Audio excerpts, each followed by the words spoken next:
We all were recently caught up in the tragic fate of the Titan submersible. The case dominated headlines and, for better or worse, captured the attention of the world. As a result, the question of whether something so scary, so tragic, involving a submersible had ever happened before arose. The answer is yes. Welcome to Marooned, harrowing tales of the catastrophically lost. I'm Jack Luna. This is Aaron Abel. The Johnson Sea Link was a deep-sea research submersible designed by American inventor and engineer Edwin Albert Link, who began developing it in the late 60s.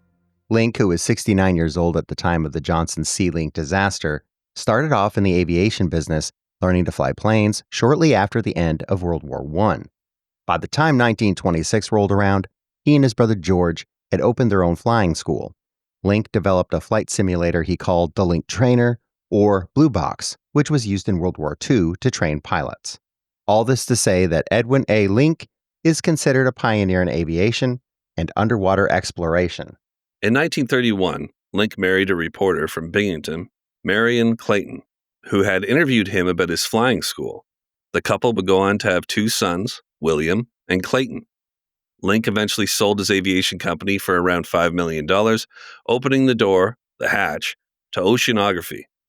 This was his next big love, and it all began with a trip to Miami in the late 1940s. Link learned to dive, and by the early 1950s, he was exploring shipwrecks around Florida.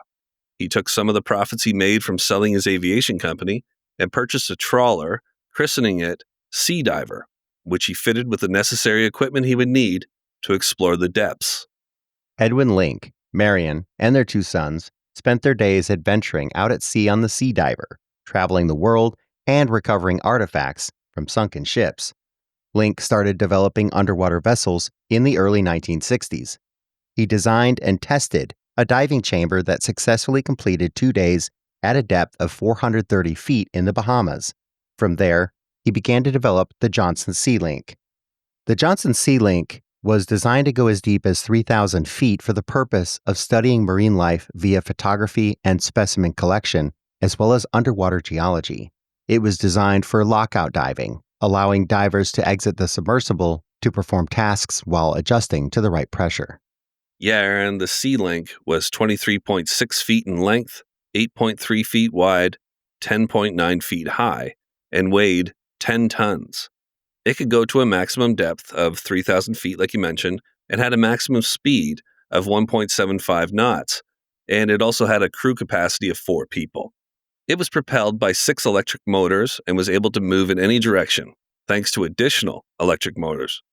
The submersible was constructed with acrylic in the front and aluminum at the rear, materials chosen for their lightweight and resistance to corrosion. The acrylic bubble at the front was more insulated, unlike the 8-foot-long aluminum section at the rear, which would later spell disaster. The front hosted the pilot and one observer and allowed for a panoramic view. The viewing window measured 5 feet and was 4 inches thick. The Sea Link featured cameras that could take both still images and videos, as well as manipulator arms, plankton samplers, suction devices, and lighting systems. The rear aft compartment doubled as a chamber for lockout diving that could fit 2 observers. The submersible had life support systems that, if activated, maintained breathable air within the sub and managed carbon dioxide levels. Compressed oxygen tanks could release oxygen into the cabin.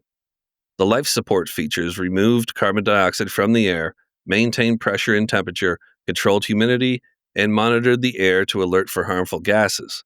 This information would be continuously logged.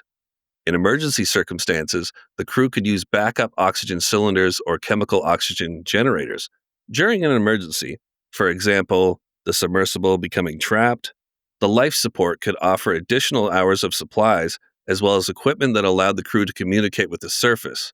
Unfortunately for the future crew, the lowered temperatures at depth would affect how well these resources would work. The mini-sub was under contract to the Smithsonian Institution to study the marine life around the USS Fred T. Barry. The USS Fred T. Barry is a Fletcher-class destroyer. It is 41 feet in width and 391 feet in length. The ship was launched in January of 1945 and participated in various wars over the years, including World War II, where she trained with aircraft carriers in Hawaiian waters, and the Korean War in 1950, where she screened fast carriers launching strikes on North Korean targets. The ship also served in both the Cold War and Vietnam War, for which she was rewarded 2 campaign stars and the Combat Action Ribbon. The Underwater Explosives Research Division scuttled the ship to form an artificial reef off Key West, Florida, in May of 1972. The ship now forever slumbers on the ocean floor, laying on its port side at a 70-degree angle surrounded by debris. This shipwreck site is not recommended for recreational scuba divers, as it lays at around 350 feet below the surface. Recreational divers can go no deeper than 130 feet, as they are only equipped with basic diving equipment like single compressed air scuba tanks, depth gauges, buoyancy control devices, and a wetsuit. No mandatory stops are involved, and no specialized gas mixtures are needed, as there is no decompression involved. Failure to decompress can lead to the bends, also known as decompression sickness. Yes, and we can go over decompression sickness here. Basically, the deeper a person goes underwater, the more the pressure increases. This pressure forces nitrogen into the blood and tissues of the body. This is not harmful while remaining at a stable pressure. However, if a diver ascends too quickly and pressure rapidly drops, the nitrogen does not have time to escape at a slow and steady pace and begins to bubble out into the blood, organs, and joints, blocking blood flow and causing damage. Divers who ascend too quickly without time stops will experience dizziness and a joint pain that causes them to bend over in pain, which is where the name the bends comes from. Severe cases of the bends can cause death. Tactical divers can dive 300 to 400 feet or more and stay for longer with the help of advanced equipment such as multiple tanks, mixed gases like nitrogen, helium, and oxygen, rebreathers used to recycle breathing gases, regulators, and advanced training. Technical dives pose more risks, as timed decompression stops must be made at certain depths, and there is a risk of inert gas narcosis or nitrogen narcosis, which can cause drowsiness, severe confusion, and unconsciousness. This wasn't an issue when it came to the Johnson Sea Link, as the submersible was kept at surface pressure, so the crew would not experience changes in pressure during the mission.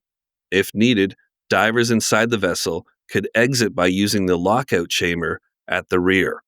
So this lockout chamber, it works by filling with water and adjusting to the pressure outside of the submersible.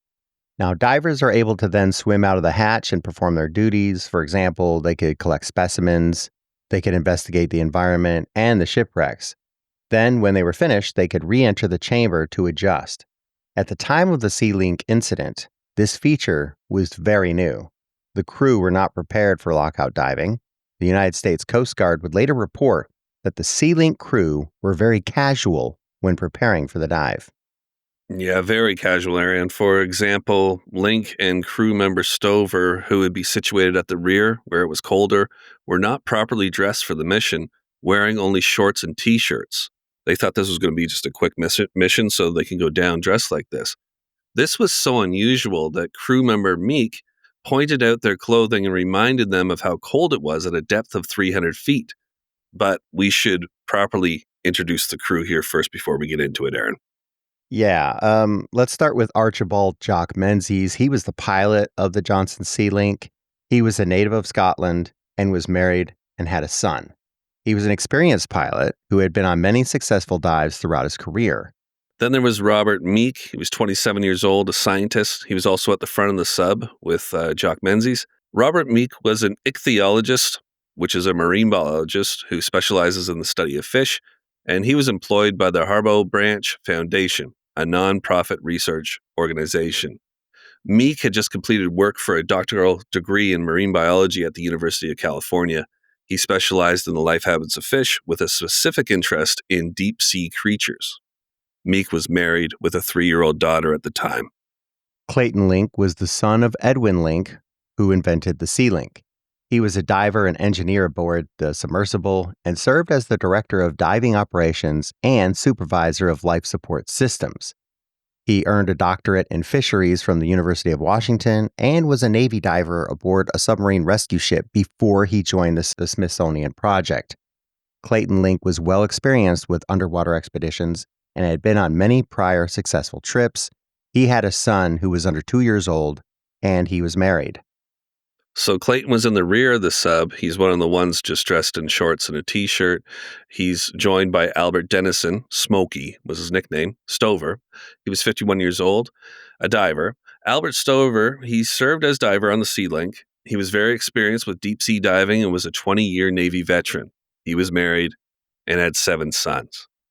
All right, so with introductions out of the way, let's approach the incident, Aaron. On Sunday, June 17th of 1973, the team boarded the Sea Link for what was supposed to be a routine dive to retrieve a fish trap from the USS Fred T. Barry, just off the coast of Key West, Florida.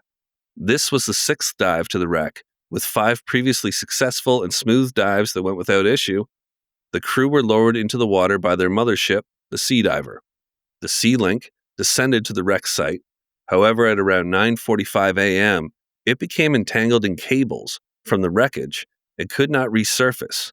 Reports stated that the submersible barely made it to the floor, reaching 330 feet, before becoming entangled in a cable of the shipwreck. Clayton Link 31 and Albert Stover 51 were located in the aft or driver's compartment of the Sea Link, which did not have good air circulation.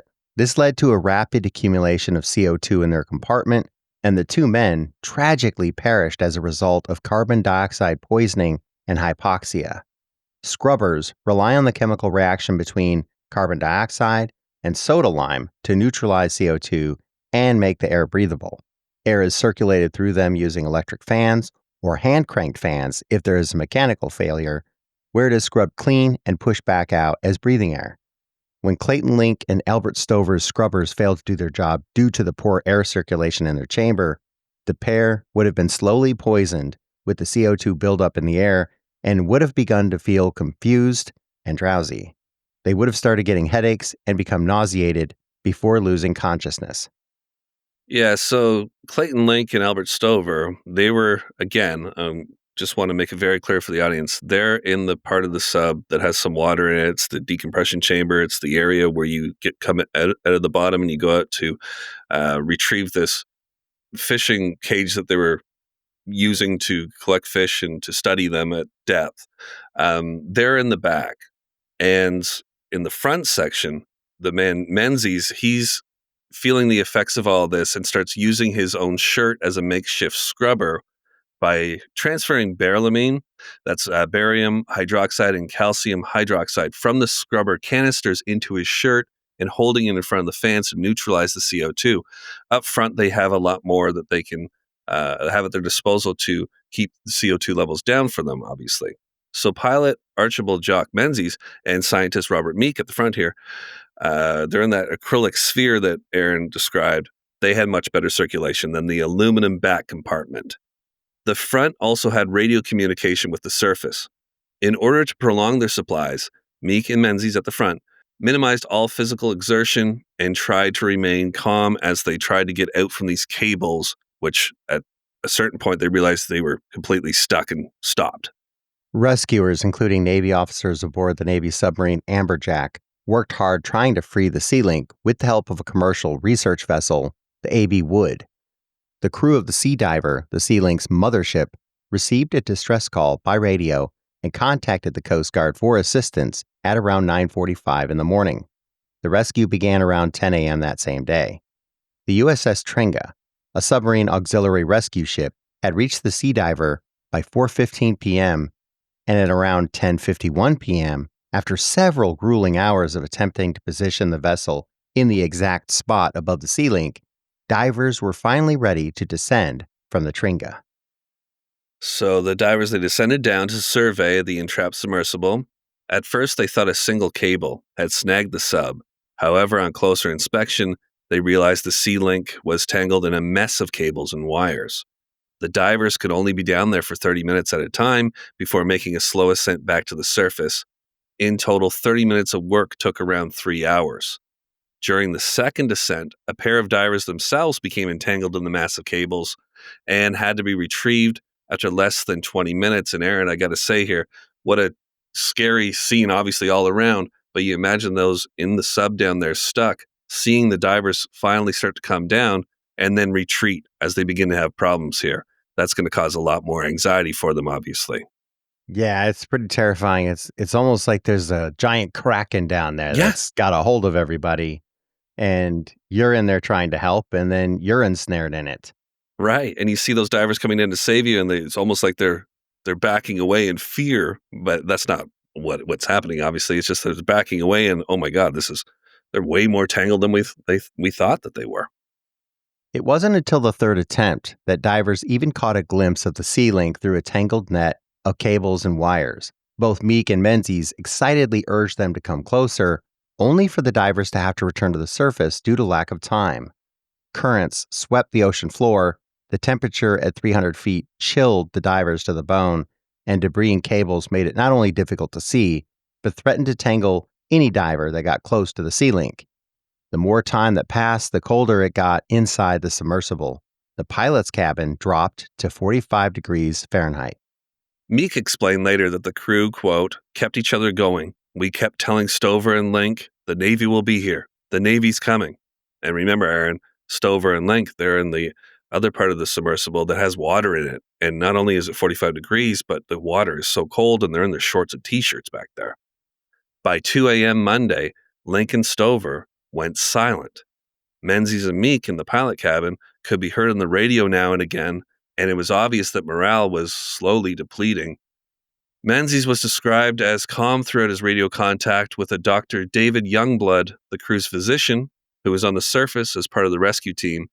The 30-year-old pilot, Jock Menzies, was described as doing a very fine job, considering the circumstances. 27-year-old ichthyologist Robert Meek later said, "We didn't think about much except keeping alive. We were under pretty bad effects of CO2 poisoning." Pilot Jock Menzies said he felt drugged and drowsy during the last 8 hours of the rescue. Dr. Youngblood stayed in contact so that he would be able to detect whether or not the crewmen were succumbing to CO2 poisoning. Menzies reported that Link and Stover's appeared to be suffering convulsions. Yeah, we kind of got ahead of that in the beginning, letting the audience know that Lincoln Stovers do eventually perish. Going back a bit here, first they saw them; they could peer at them like through a peephole almost, and they were watching them convulse in the back, which is a terrible scene before they perished. A specialized diving team, along with a diving bell, were brought to the site. A diving bell is an open-bottomed, originally bell-shaped chamber that traps air to form a pocket. It enables divers to descend underwater while allowing them to breathe for longer periods of time. Modern versions are pressurized with life support, and some have closed bottoms. The bell was lowered, but was no match for the currents, and was unsuccessful in getting closer than 50 feet of the sea link. At one point, it was discussed if Link and Stover should lock out, i.e., exit the vessel through the lockout, but the idea was scrapped. The crew believed the Navy would rescue them within a few hours and didn't want to take the risk of exiting the sub. Menzies would go on to say, "We agreed to wait for the Navy divers." Meek added, "We had sufficient life support systems. There was no reason why we thought the Navy wouldn't rescue us. All the men could do was wait." Yeah, and that was when Menzies reported that Lincoln Stovers appeared to be suffering those convulsions in the back. So Link, one of the men who died here, Clayton Link, his father, the Johnson Sea Link's inventor, Edwin Link, he was waiting on the USS Tringa with a sense of dread for the fate of his son. When they went down there, Aaron, it was actually Father's Day. The Perry Oceanographic Corp sent one of their submarines down to investigate. However, they could not battle the currents as well and returned by 2 p.m. that day. At around 3:15 p.m., the vessel lowered an underwater television camera controlled from the commercial research ship A.B. Wood to locate the sea link before sending in a grappling hook. Menzies would later say, "We were beginning to feel the effects of carbon dioxide poisoning, but we were overjoyed when we saw that light on the underwater television camera coming at us." Yeah. Although the rescue team were aware that bringing the submersible up too quickly may have been dangerous to the crew, they pulled it up in a last-ditch attempt to save them. By 4 p.m. Monday, it was confirmed that Meek and Menzies were on the last of their backup air supply, and the others were dead.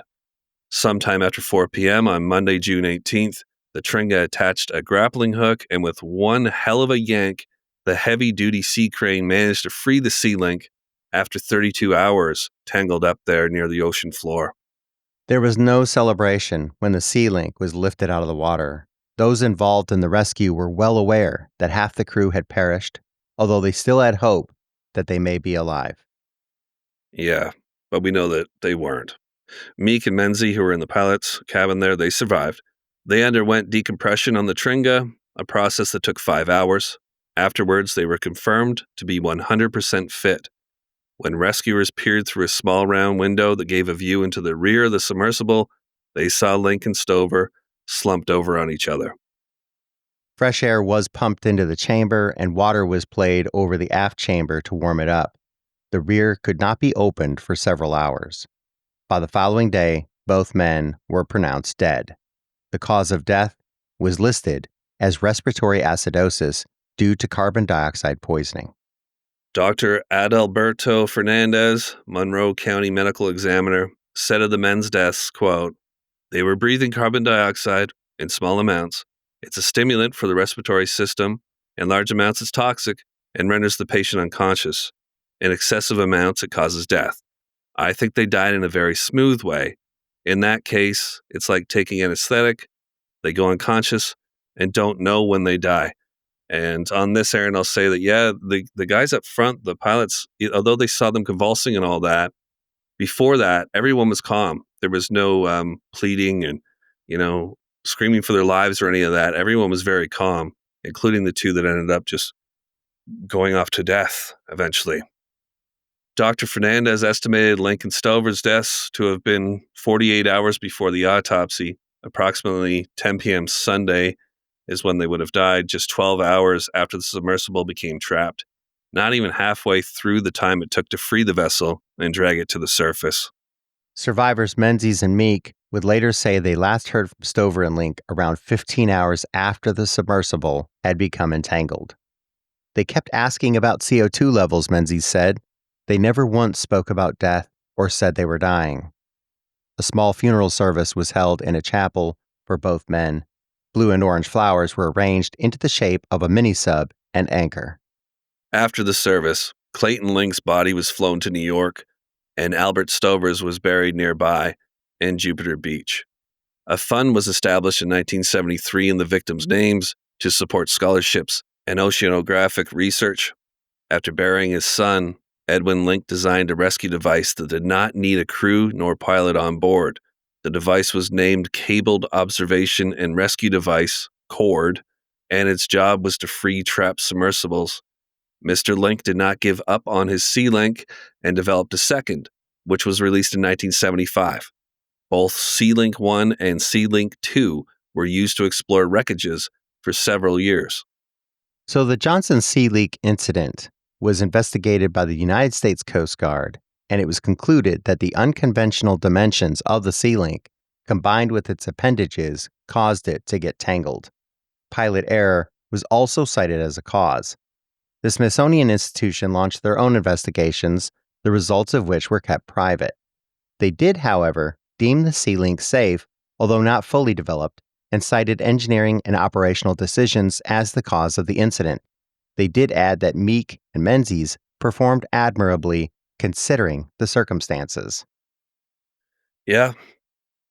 And that is that story, a terrifying one.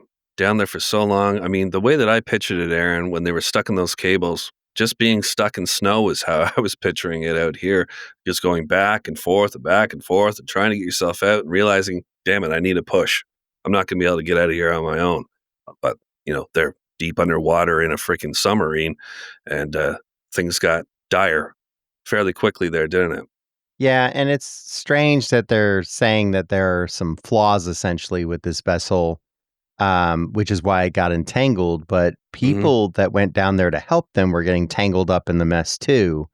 Yeah. And I don't know. It always feels like when something goes wrong, there's this need to point out what the people who designed the vessel or piloted it, what they did wrong.